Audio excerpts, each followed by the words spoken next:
Today, I want to share a story from a distant warrior world.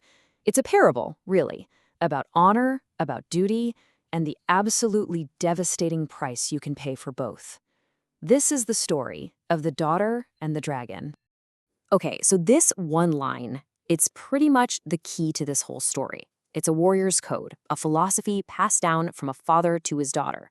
It's all about discipline over emotion, right? Duty over impulse. But as we're about to see, a code that's meant to build you up can also become a cage. So let's set the scene. We're on the warrior world of Jade, a place that is all about strict tradition and skill in combat. And their greatest champion, their biggest hero, was a man named Kentor Omoto. Now, who is this guy, Kentor? Well, he wasn't just some fighter. He was a living symbol.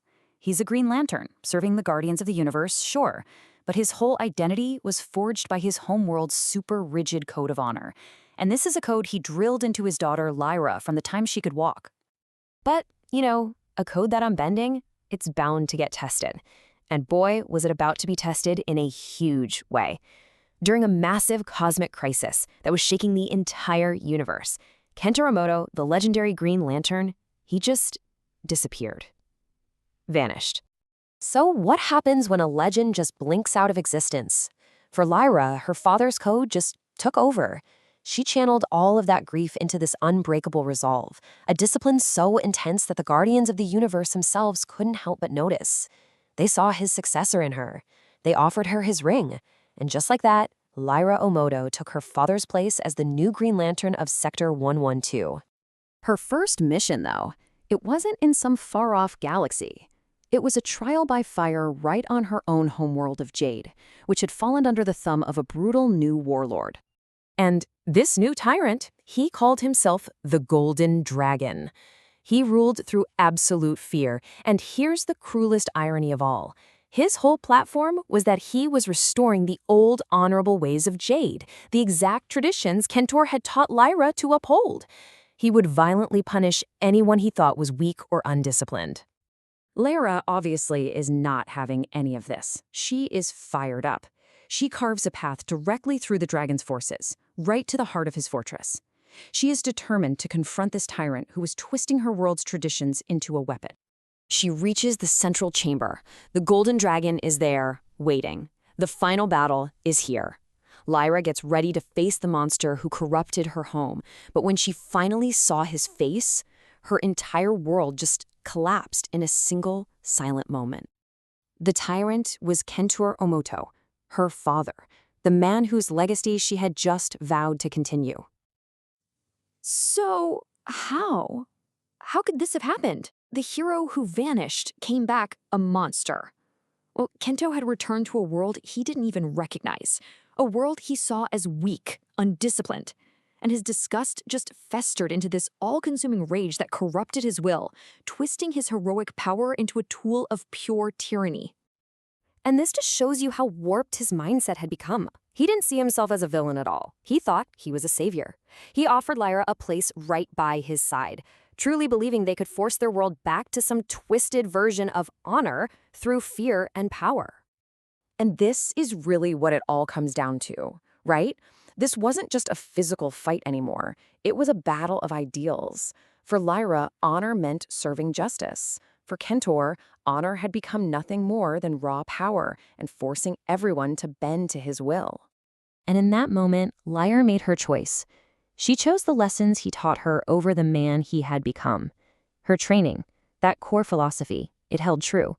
She rejected his offer, siding with justice over the father she once worshipped. So you know where this is going. What happens next? Well, it isn't a victory. There could be no real victory here. It's just a tragedy. They fought. And Lyra, using the very same discipline he had beaten into her, she mastered her own heartbreak. She fought with a clarity that his rage just couldn't match. And she defeated her father. Broken, beaten by his own student, by his own daughter, Kentor begged for death. He demanded she give him the warrior's end his old, violent code called for. It was his last, desperate attempt to control the story, to die an honorable death in his own twisted eyes. But Lyra denied him even that. In her final act of duty, she chose a higher kind of justice. He wouldn't get an honorable sacrifice. He would be judged for his crimes. That was the true meaning of the code he'd forgotten. Faced with the shame of what he'd done and the ultimate rejection from the daughter who embodied everything he used to be, Kentor took his own life. He left Lyra standing there alone, victorious but completely and utterly broken. Lyra had won. She upheld her oath. She saved her world.